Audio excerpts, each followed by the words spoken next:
This is exactly right. The Hulu original series Furious is now streaming on Hulu and Hulu on Disney+. Starring Emmy Rossum as Alice Black, Furious follows a rookie FBI agent on the hunt for Catherine, played by Lola Pettigrew, a mysterious and calculating female serial killer. While Alice upholds justice, Catherine kills for it, terrorizing the rich and powerful men of New York in her pursuit of vengeance. With secrets that change everything, Alice discovers there's a thin line between hunter and prey. Watch the Hulu original series Furious. Now streaming on Hulu and Hulu on Disney Plus for bundle subscribers. Terms apply. Goodbye. I'm Nancy Glass, host of the Burden of Guilt Season 3 podcast. This is a story about a horrendous situation that destroyed 2 families. It's a scorched earth war that shows just how far someone will go to get what they want. Cindy said I had to choose between the truth and my family, and I had to choose the truth. Listen to Season 3 of Burden of Guilt on the iHeartRadio app, Apple Podcasts, or wherever you get your podcasts. Joy is essential, and it's also elusive. But now, there's a new and exciting way to start your journey toward a more joyful existence. Joy 101. If you're craving inspiration, support, and useful tools to maximize your joy, tune into these candid, uplifting, and moving on-air chats. Listen to Joy 101 with Hoda Kotb starting June 10th on the iHeartRadio app, Apple Podcasts, or wherever you get your podcasts.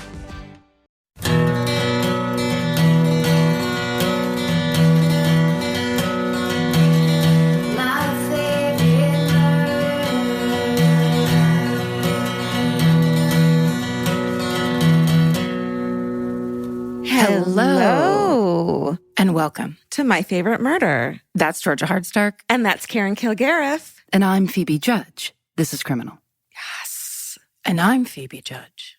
And this is also Criminal. Phoebe, when everybody did impressions of you, how did you receive that?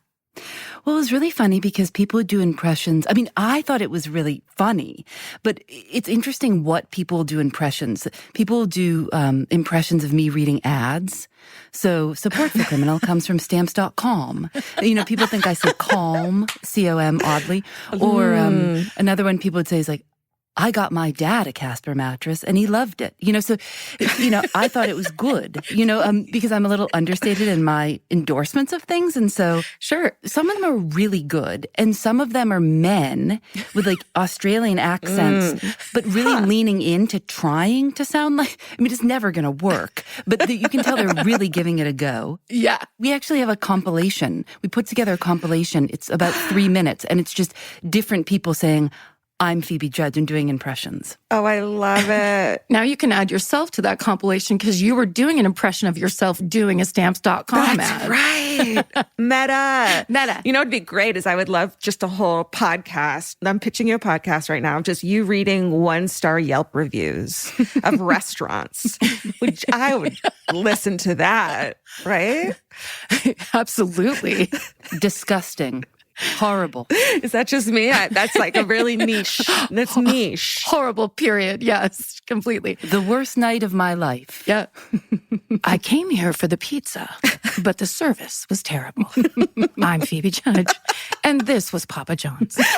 Karen, maybe it's Karen's new podcast.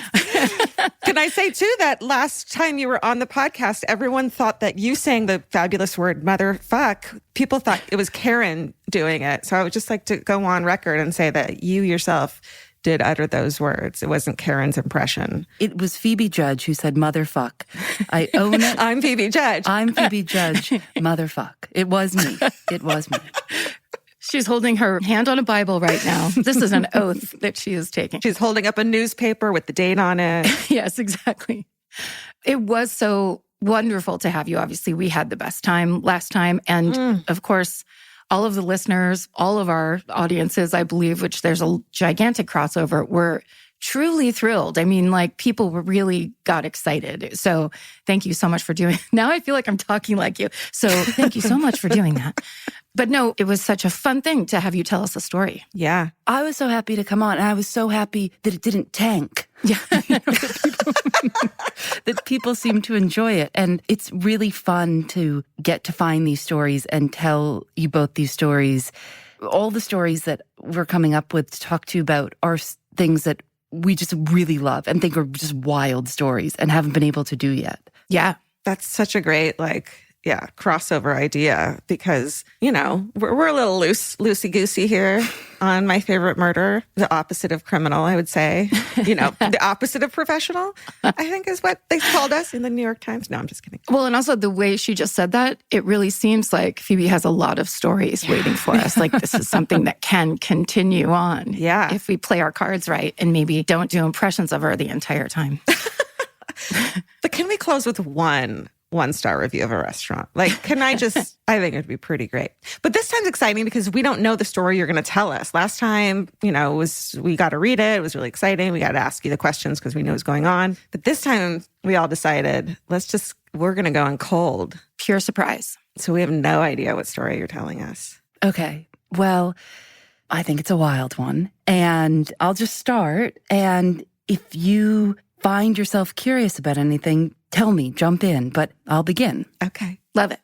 On February 1st, 1957, Northeast Airlines Flight 823 was scheduled to leave from LaGuardia to Miami. It was snowy and cold in New York.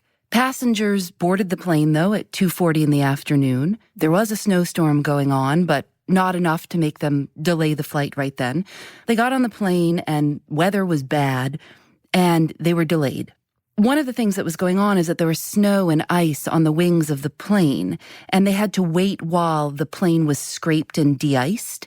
We all, I think, have spent time waiting on the tarmac while that thing comes over and sprays the body of the plane. In the 50s, they used ethylene glycol or antifreeze. They just sprayed it all over the plane. It was pretty rudimentary stuff. I mean, it still might be, but it's always seemed like that to me. I just is this going to work? When the thing's coming and spraying the windows? Yeah. But that hadn't always been the case. It started in the 1950s that states established these regulations that you had to get the frost and snow off of the wings and the propellers. I mean, before that, it was kind of try and take off if you can. But it was just about this time that they were regulating and that this had to be done. So they were working on getting the ice and snow off of the plane.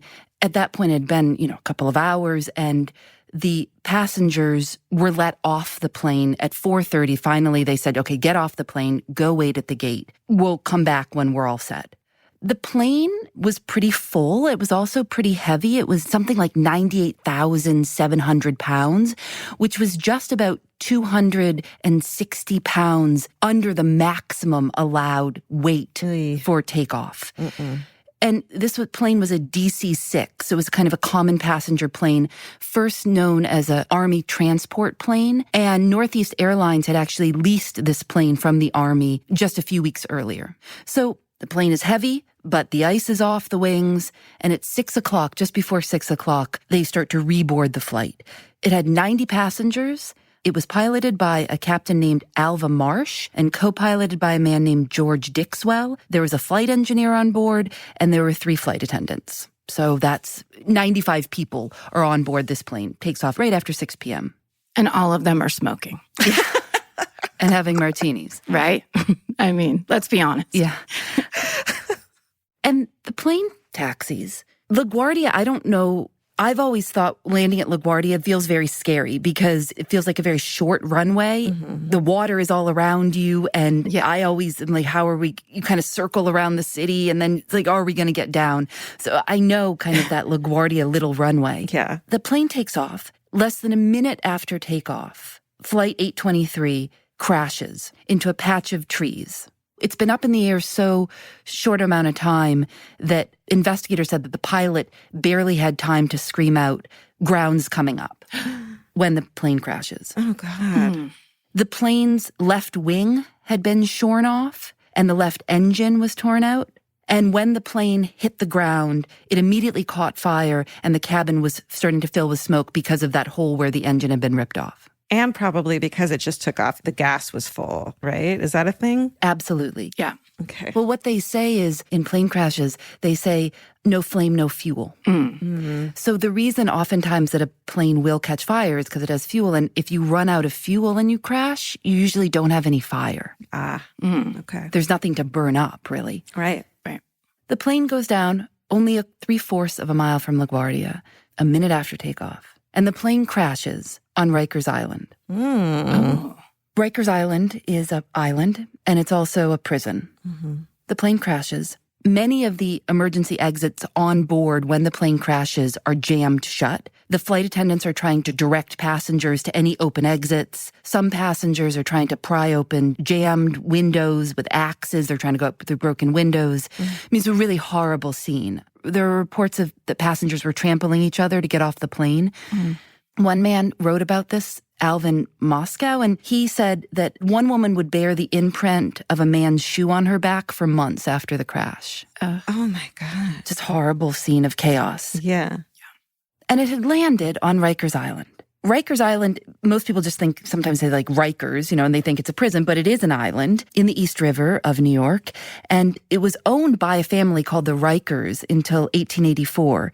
And then the city of New York bought it from them. I think that the city was expanding a lot. They thought it was going to be kind of an area for trash. Nothing happened, though, until the 1920s when construction of this building began. Rikers became 26 buildings with 7 cell blocks, room for 2,500 or more inmates. There was an administration building, mess halls, chapels, hospitals, because it had to be self-contained. I mean, it was a prison, but it had to be in its own world because it was an island.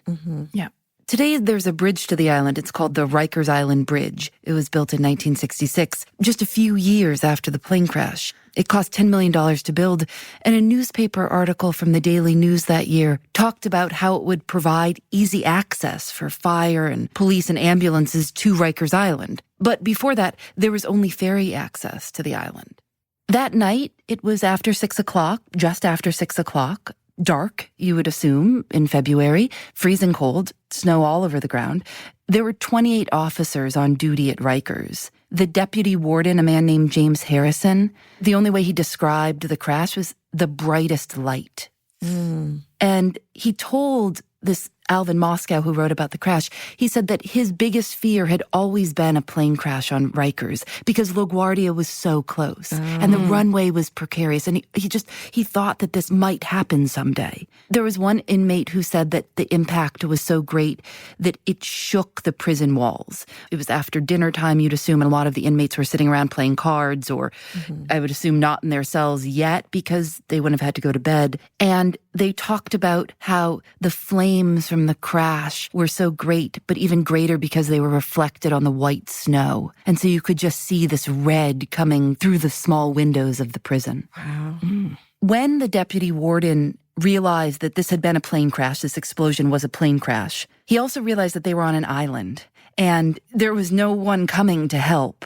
And so he ordered the inmates to go and help. He opened the doors and said, we've got to go and help these people. It was a terrible scene. A desk officer I think said, we can't just open the doors to this prison. And the warden said, it doesn't matter, we have to help. So the inmates went out into the freezing cold, no jackets on, with some searchlights, and they started pulling people out of the wreckage. Wow. I think that there were inmates that had been assigned to snow removal, so some of them were kind of on call, but I think it pretty much was all hands on deck. Yeah. The inmates went rushing towards the plane and they started pulling people out into the prison to just get out of the cold. Some were brought to the infirmary. Others were brought to the houses of prison chaplains. This is a lot of people. The prison reception room was used for triage, and inmates didn't have anything, but they were handing out water and applying Vaseline to people who had been burned. Were people really hurt? I mean, obviously it's a plane crash, but people were, a number of people had already died on the plane. Okay. People were on fire. Horrendous quotes about people trying to get out of this burning capsule and throwing themselves into the snowbanks to just try and put the flames out. There was only one fire engine on the island also. And one inmate, his name was Donald Lotto, went and got it and drove it up and just started trying to put out the flames as best he could. And I think there's a lot of accounts of different things that these men did to help the victims of the plane crash. But there was one passenger, his name was Kenneth Cronin. He was in shock. This had just happened to him. He remembered an inmate applying Vaseline to his wife's burns on her face. And she said, "How do I look?" to this inmate. And he replied, "You look fine, just fine." Ugh. And I think one of the reasons that Kenneth Cronin was a little out of it was that he had been flying with his wife on the plane and his two sons, a 2-year-old and a 6-week-old. And when the plane crashed, it was so hot on the plane and things were on fire and people were on fire that this father, Kenneth, had thrown his 6-week-old baby out of the plane. The baby was going to burn and the only thing he could do. And the baby landed in a snowbank. And then there was all of the chaos of getting out of the plane. And he was rushed in with his wife, and he assumed that his baby had died of hypothermia, of exposure. And it was only 2 days later that he found out that one inmate had found the little baby, the 6-week-old, and had kept it warm. And they were reunited with this baby in the hospital. And this little baby, Mark, is alive, survived, and was interviewed, as an adult and said, if that inmate hadn't saved me, I'd be dead. Yeah. I'm Nancy Glass, host of the Burden of Guilt Season 3 podcast. This is a story about a horrendous situation that destroyed 2 families. It started more than 7 years ago when Cindy and Kenny were 2 40-somethings who had just gotten engaged. Days later, they walked into a scorched earth war they never saw coming. Turn around and place your hands behind your back. The cops came into my house and threw me in jail. And to Cindy's surprise, her fiancé, Kenny, was charged with abusing one of her children. I never once doubted Kenny, and I always doubted the accusation. On Season 3 of Burden of Guilt, you'll hear a story about the lengths someone will go to in order to get what they want. This case has got to be one of the most despicable. Listen to Season 3 of Burden of Guilt on the iHeartRadio app, Apple Podcasts, or wherever you get your podcasts. My first guest is Paris Hilton, Shakira, Luke, and Yerin. You have surprises? Many surprises. Welcome to the Sweet 305 podcast, where the group chat comes to life. What up? You're the only person I know that loves a yellow starburst. It's lemonade. Listen to Sweet 305 with Lele Pons. Open your free iHeartRadio app, search Sweet 305, and listen now. Hey, Portlandia fans. Carrie Brownstein and Fred Armisen here. The dream of the 90s is alive in podcast form. We're launching Podlandia, AO Rewatch, our brand new podcast where we revisit every episode of Portlandia together, breaking down sketches, going deep on our iconic characters, and pulling back the curtain on how it all got made. And we'll also be joined by the people who helped bring it all to life. Guest stars, collaborators, and friends, including director Jonathan Kreisel, the mayor himself, Kyle MacLachlan, legendary musician Amy Mann, and many more. Kyle is going for it here. You fully improvised not just words, but a song. Well, I thought you were all going to write a song. I remember you thinking that. Listen to Podlandia, AO Rewatch on the iHeartRadio app, Apple Podcasts, or wherever you get your podcasts.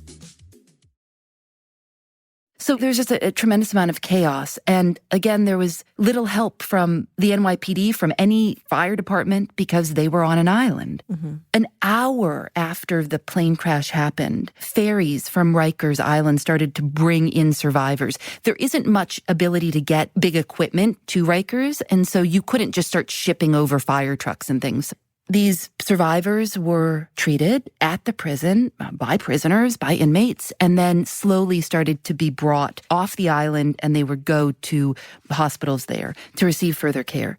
The fire burned for 2 hours in the airplane. It was said that the plane looked like just, you've seen what you'd think a plane would look like after a massive crash. Mm-hmm. By 1 a.m., all the survivors were taken to hospitals around the city, and 20 of the 95 people died on the plane. Wow.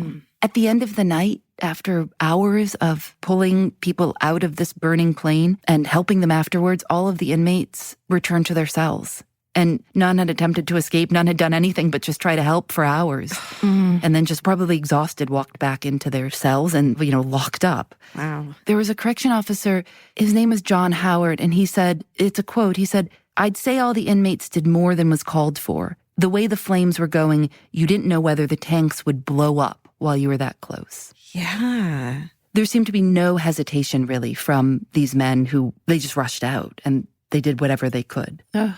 I mean, really smart of the warden to make that decision. But also like a real gamble that then like kind of what a beautiful payoff, which is he basically said, we've got to do something. And those inmates agreed. Yeah, I mean, and it didn't seem for me to the accounts that you read that these were inmates that were saying, no, you go, right. Or doing it because they were directed by their warden. Right. But rather doing it because they're humans and there were babies burning. The captain of the flight, Alva Marsh, he'd been with Northeast Airlines for 19 years. And before this flight, he'd been in 2 other accidents a few years earlier. No one had died in those accidents. One, he was like failing to pay attention as his co-pilot was approaching LaGuardia and the plane crashed into Flushing Bay. Another time, there was a propeller malfunction while he was flying. And when he was interviewed after the crash, the Captain Marsh said, I couldn't get her up. It was like she had no power. None of the instruments were showing any power and she wouldn't go up. And I was moving so fast that, I could feel something was wrong, but I knew we didn't have the lift. We weren't going to clear the trees. After the investigation, so I'd assume a few weeks later, a month later, the Civil Aeronautics Board, and that was the precursor to the National Transportation Safety Board, which does all of the investigations now, they determined that the probable cause of the accident was actually the captain's failure to properly monitor and observe his flight instruments and keep control of the aircraft. And the investigation determined that after the takeoff, the plane had taken a very sharp 119-degree turn to the left, and that's what ended up crashing it into Rikers. And after this, Captain Marsh was assigned to desk duty, I assume, for the rest of his career. Yeah. Did they think he was intoxicated or he just wasn't paying attention? Who doesn't pay attention when they're flying? I don't know what the rules were. Now it's very strict. Yeah. I think it's 18 hours, 12 hours for pilots. I mean, I know that they're testing all the time, but I would assume in the 70s, regulations were much more lax. Yeah, for sure. Over the years, LaGuardia has been operating for 71 years. There have been 14 crashes at LaGuardia. There's been something like 28 crashes at JFK. And just 1 month earlier than this, so in January of 1957, a passenger plane in California was taking off for a test flight and slammed midair with a fighter jet.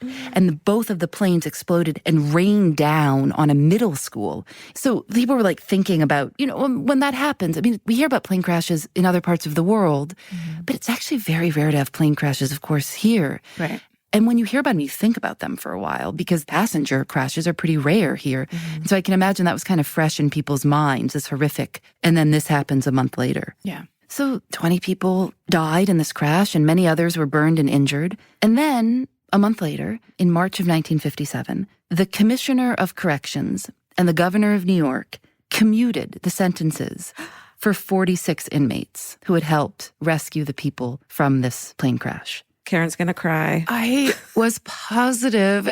Because I thought the thing that usually happens, it feels like when this is what you want to be hearing, is it something else like someone got in trouble or they figure something else out that goes the opposite direction as opposed to rewarding heroes for being heroic. And even then it's like you get, Salisbury steak for dinner. It's something that's actually not that great. That idea that heroism is like, basically saying you did your time. Yeah. You sacrificed yourself. Yeah, and didn't take advantage by trying to escape. You just helped. You were just another person helping another person. Yes. And selflessly, like truly to your own risk. Yeah, 22 were actually freed in March.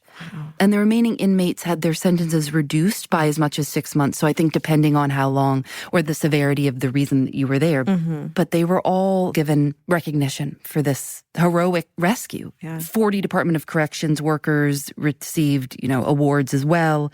And the deputy warden received a Medal of Honor. For him thinking, it doesn't matter, open the doors. We've got people dying out here. Yeah. That was one of the things I was so drawn to in this story was not just that there was a plane crash on Rikers, but that these inmates helped so much. But then there was a reward for them. Yeah. They did something good and someone recognized that.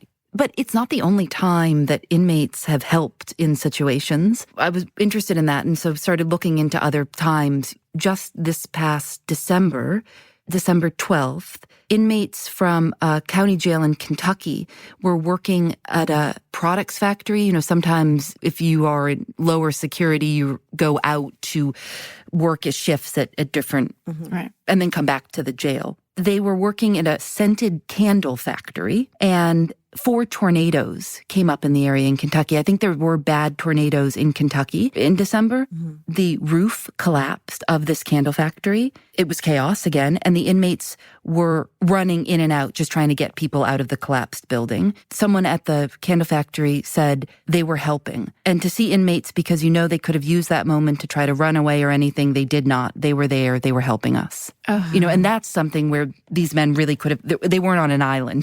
They really could have just gone. But yes, they helped. They saved people in a candle factory. So it does happen. You know, I think it probably happens more that's reported. But I also, you know, thinking about this idea of escaping. I mean, we, like Alcatraz, another famous prison on an island, Rikers being on an island makes it very difficult for escape attempts to occur. But people do try to escape from Rikers Island. The first escape, they think, happened in 1935. A man named Walter Zell, he was serving a sentence for larceny. He escaped Rikers through a coal chute, and he dove straight into the East River, and he was caught by a lighthouse keeper because he couldn't handle the currents. And so this lighthouse keeper swept him up a quarter of a mile away, and he went right back to jail. In 1976, 7 inmates escaped their jail cells. They sawed through the bars of the cells and made dummies of clothing to fool the guards. They were eventually found. There's stories of people, you know, just trying to sneak out, pose as guards and get out. And because it's an island, it's really actually hard, because the minute you get into the water, you've got to be able to swim. And I don't know many people that are strong enough to handle the currents. In October 1977, 10 inmates escaped, again by pillow and sheet dummies, which is how the famous Alcatraz escape happened. Yeah, that's what I was going to say, is I wonder if they saw like Escape from Alcatraz and knew that from the movie that was a way to do it. Well, that was a really famous... Have you ever been to Alcatraz to see the dummies with the real hair? Yeah, I'm from Northern California, so the Alcatraz field trip is basically standardized for all, like, I think junior high age kids. And you go and they put you in solitary confinement for 1 minute. Do they close the door so it's a real experience? I believe so. I can't imagine they do that anymore, but that was... Yeah, but it was the 70s, you know, or early 80s. But yeah, it's basically, they're like, just so you know, this is what it's like. And they shut the door. And then it's just like... Oh my God. That's some scared straight right there. Yes. I went to Georgia a few years ago to interview the sister of the men who had never been found who escaped from Alcatraz. Oh. And she was this old woman, I think she was in her 80s, and she had never given up hope that her brothers were still alive. And she had paintings that they had painted her and sent her all over her house. They had never reached out really to her, but she was convinced that they had shown up for their parents' funeral and stood in the back. Right. Love that idea. Love that idea. I think they made it. Yeah, I do too, because you couldn't reach out to your sister. Like, that's the first place, right, that the cops would look for you. So they're smart enough to escape from Alcatraz. They're smart enough not to give themselves up that way that I'm sure people usually get caught. Right. I would think. And still to this day, because that case is an open case, there is still an official in California who is assigned to continue to search for these 2 men. It is an open case. There are still leads coming in all the time. Now, I think it would be odd if these men were still alive, just their ages now. Yeah. But yeah, he's there. He's working on it. I mean, I think he's a little annoyed by it because I think he has to deal with probably a lot of people writing in and saying, but I don't think that there is a statute of limitations on prison escapes. Right. I think that if you are searched for until you are found or declared dead, I've never heard of them just stopping. Well, it's been 20 years. Good for him, you know. Right. He did a good enough job. He made it. So they're basically, they have somebody to search to get the confirmation, like that at this point, probably it's the confirmation that they're dead, as opposed to like an active search, do you think? I can't remember the ages that the men would be. They would be very old at this point. Yeah.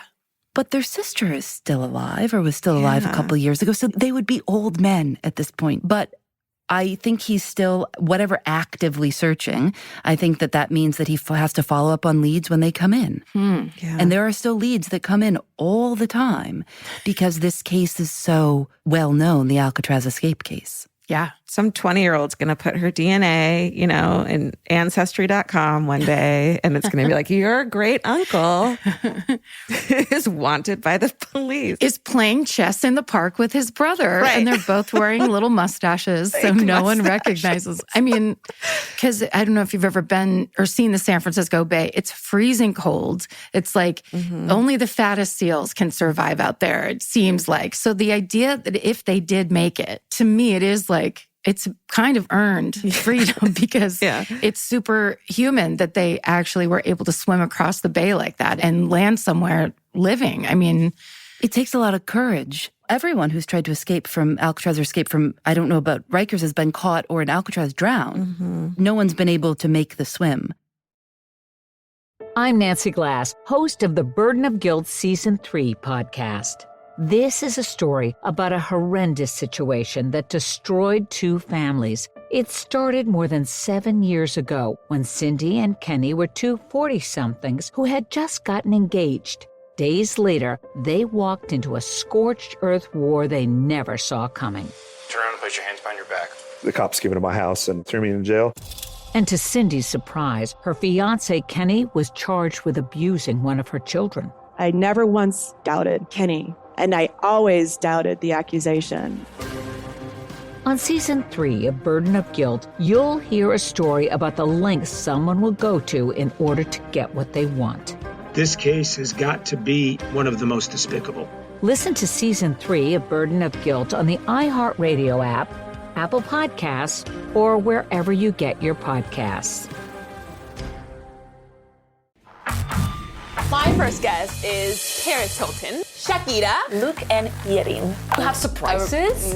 Many surprises. Welcome to the Sweet 305 podcast, where the group chat comes to life. What up? You're the only person I know that loves a yellow starburst. It's lemonade. Listen to Sweet 305 with Lily Pons. Open your free iHeartRadio app, search Sweet 305, and listen now. I'm Stephanie Young. The hit podcast Love Trapped is back with new updates in the case of Laura Owens. This is CR 2025, State versus Laura Owens. I think she really believes that she still has an out. I'm quite confident that they're up to something. We're following the case live as the criminal charges finally come to a conclusion. Trust us when we tell you, as the victims of Laura Owens, she will not stop. Listen to Love Trapped on the iHeartRadio app, Apple Podcasts, or wherever you get your podcasts. I've always been interested in, and I guess you have a lot of time if you're in prison, but just the elaborate details that a lot of these prison escapes have to do, months and months of chipping away at bars or filing down or making plans, making clothes, making dummies, paper mache heads. And sometimes it's easy. We did an episode about a woman who helped a prisoner escape from a prison, and she smuggled him out in a dog crate. Whoa. So you can do it that way, and not have to swim. If you haven't heard that episode of Criminal, it's truly amazing. I mean, it's wild. It's truly amazing. And what a story, because it's such a nice idea, right? She was the person that was bringing dogs in for the inmates to have and to basically almost like therapeutically, right? Yeah, to train these younger dogs, puppies, how to be service dogs. Mm-hmm. And because an inmate has time, they can really keep this dog with them 24 hours a day and give it a lot of attention. And I think it happens all over the country. There are these programs. And Toby was the name of the woman, was running this program and fell in love with an inmate. Oh, no. And she had never done anything in her life that was bad before. And she was kind of in a sad marriage and he didn't care about her. And this inmate, maybe he pretended he did, but she needed it. So when this idea came up, she went for it. And they ended up getting caught. Yeah, sure. When I talked to her, the way she talks about it, it isn't with guilt and it isn't with embarrassment. It's rather just, I can't believe I did that. I can't believe I could have been so stupid. Yeah. What was I thinking? Yeah. You know, in this way that if I asked one of you your reactions to doing something like that, I think as normal people, you would say the same thing. Like, I can't tell you what happened to me, but wow. Yeah. She just got herself wrapped up in something that I don't think she ever saw.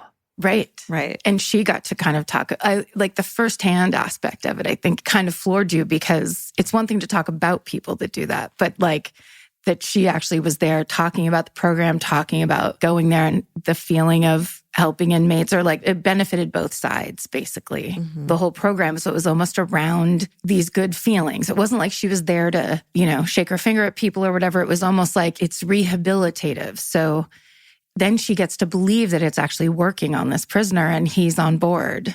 Yeah. And he's manipulating her in the meantime. I think for people who just like follow the law and, you know, live their normal lives, don't realize how easy it is to start to believe, you know, have someone convince you that this is a noble thing or a great idea. And, you know, you go along with it when people are really charming, you know, you believe their bullshit, I guess. Well, it happened, you know, at Dannemora a couple of years ago where the guard smuggled out the two men. Right. I followed that story. Remember, because the men were on the run for weeks, was it? And in the woods, and we were kind of following along real time. And then it just happened again with the prison guard who ended, you know, that, I mean, women taking these men, I mean, maybe not always being used by these men and risking their lives. I mean, it happens. Right. Yeah. Well, and the idea, I think, because it kind of goes back to the first story where those prisoners proved that there is like goodness in everyone and there is that nobility of humankind type idea, that these women aren't dumb for believing in that, because it's been proved. The scented candle factory worker / prisoners who it's like, how much more do you want to believe in humankind than hearing a story like that? So it's like, why wouldn't they believe? Especially if you've got one guy right there telling you that that's what's happening, you know? Yeah. And for Rikers, I think Rikers is such a notorious name now. You know, you hear Rikers Island, you hear Rikers, and people think, oh, that's the prison, you know, New York. I don't think people know that it's a real island or that it's that close to Manhattan. But in the 50s, the conditions weren't as bad. But Rikers is a miserable place. Yeah. You know, since the 1970s, there have been reports about the conditions there that have been overcrowding, abuse by officers, terrible living conditions. In 2021, 15 people died on Rikers because they couldn't get the COVID crisis under control and they were totally understaffed. Yeah. I think it's more than 5 occasions in the past 18 months. Incarcerated people there were supposed to be confined or supervised, have been allowed to just commit violent acts on other incarcerated people, but just like it's a free-for-all. Yeah. It's a really problematic place. And it's actually, I think in 2017, New York announced a plan to shut it down slowly over the next decade, kind of take people out of Rikers. But the abuse that's gone on at the hands of guards and the overcrowding at Rikers, you'd want to get out of there. Yeah. Yeah. It's not a great place. It's a pretty hard place to be.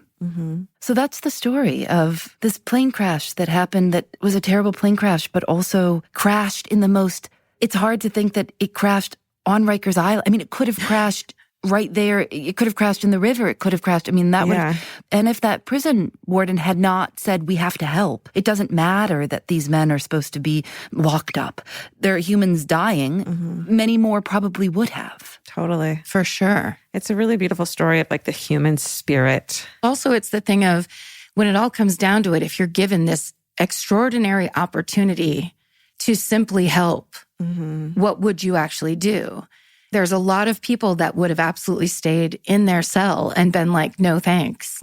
I'm not going near that. And there's a nobility and a real, like a deep down courage that those men, I mean, like the idea that some of them got their sentences commuted because people actually recognized what a true sacrifice that was to run to not a burning car, right? A burning plane, gigantic plane. I mean, it's just unbelievable. And also, this is one of those kinds of things. How have we not heard this story before? I know. Never heard of this. I've never heard it.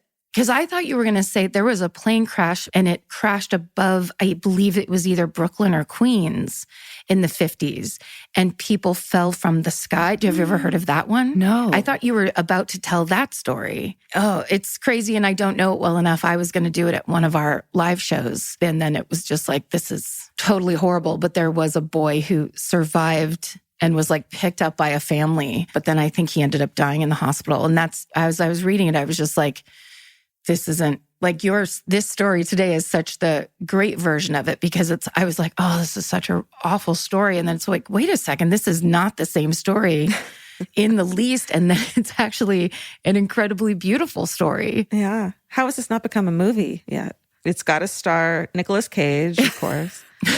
I don't know if there's been a television, it kind of feels like a made-for-TV movie more than like a big screen. Yeah. It kind of feels like a movie that would be made in the late 70s or 80s. I don't know why it feels like that time frame of when they would make this type of movie.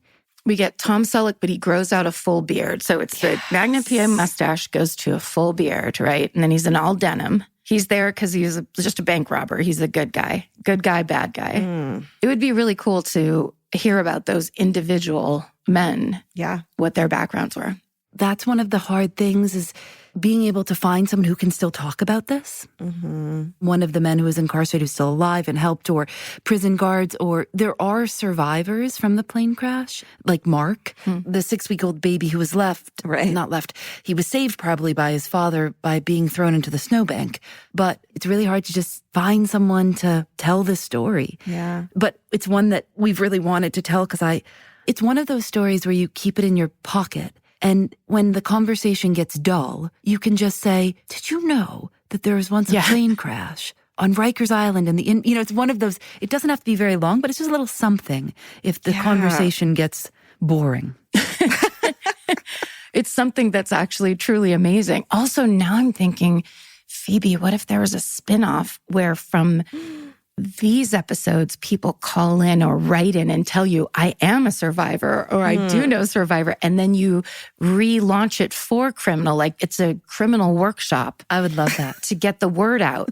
Well, if anyone here knew anyone, had a family member that helped with the rescue, I would, anybody who was a survivor of the crash, I mean, it's such an interesting story. Yeah. Okay. I just put in Rikers plane crash in our Gmail, and literally one email has been sent to us saying you guys should cover this story. So that's how little known it is. That's crazy. Yeah. Well, you do have the podcast Phoebe Reads a Mystery, which I freaking love. People just want to hear your voice. Do anything. Well, because I've been listening to Phoebe reading Moby Dick because I have a long car ride. And I was trying to read Moby Dick myself, hard copy, but it was that kind of thing where I just kept falling asleep. Like I would get through 3 pages and then fall asleep. And then I was like, oh, this is the perfect solution so I can still hear it. And then it's Phoebe reading it to me. That's great. But are you falling asleep as you're hearing me? Because I've always thought Phoebe Reads a Mystery is really just like a free sleep app, Yeah, completely. Yeah. Taking on Moby Dick, it really was my white whale. It's intimidating to look at the size of the book and just read it, but reading out loud, I had no idea how long it takes to read something out loud. I mean, as you read scripts and things, but wow. Yeah. Yeah. And so I just finished Moby Dick, and I finished it, and I was waiting for someone to say congratulations. I was waiting for someone to throw me a little party or give me a little award or something. It's an undertaking, for sure. It really felt like a journey, like a voyage. I'd been on the whaling voyage myself, a 4-year to the South Pacific. Yeah. And it is a very dense, I think that was the other reason I kept falling asleep. It's, of course, amazing writing. That's the reason it's a classic, but it's very dense and it's very specific. So yeah, you deserve a little trophy you deserve your sentence to be commuted for finishing that. For getting through the 14 chapters about the different parts of whale blubber. Yes. And how you burn it down. Oh my God. Just the ship description alone at the beginning. Yes. That's right. Entirely. I love it. And then you also have This Is Love. And that's a show about whatever love means. The love show is basically the criminal show. I mean, there's nothing, because we've taken this wide definition of the word crime. Mm-hmm. We've done the same thing with love. And so a lot of times we'll pitch a story, and we did it this morning. We were talking and someone said, well, is that for criminal or love? It could be for both. I mean, that happens to us a lot because the stories are sometimes so interchangeable. Yeah. Yeah. Well, we really appreciate you doing this with us once again. Yeah. It's a delight. It really is so nice to be able to do this with you, Phoebe. Thank you so much. Thank you. Anytime you have a story that you come across that you're like, this is for the gals, please come on. Oh, she already said she has a bunch. So we're holding her to this entirely. That's right. It's so fun to just be able to talk and tell it and have a conversation about it, because you just get to say what you want and think about it in real time. And, a lot of times we have scripts and edits and things. And this is such a pleasure to just be able to come and get to talk to you and tell you the story. And I hope it was a good one. Always. I loved it. Amazing. Beautiful. It was great. Beautiful. It was really amazing. Yeah. Well, thank you both. Oh, I hope people write in with stories. That would be so exciting. My great-grandfather, that kind of thing. Please let us know. Yes. Oh, I'd love it. Thank you, Phoebe Judge. You're the best. Thank you, Phoebe. Thanks for having me on again. Elvis, do you want a cookie?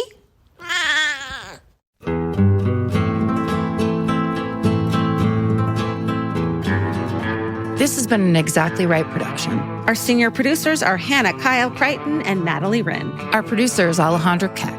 This episode was engineered and mixed by Andrew Epen. Email your hometowns and fucking hoorays to myfavoritemurder@gmail.com. Follow the show on Instagram and Facebook at myfavoritemurder and on Twitter at myfavemurder. Goodbye.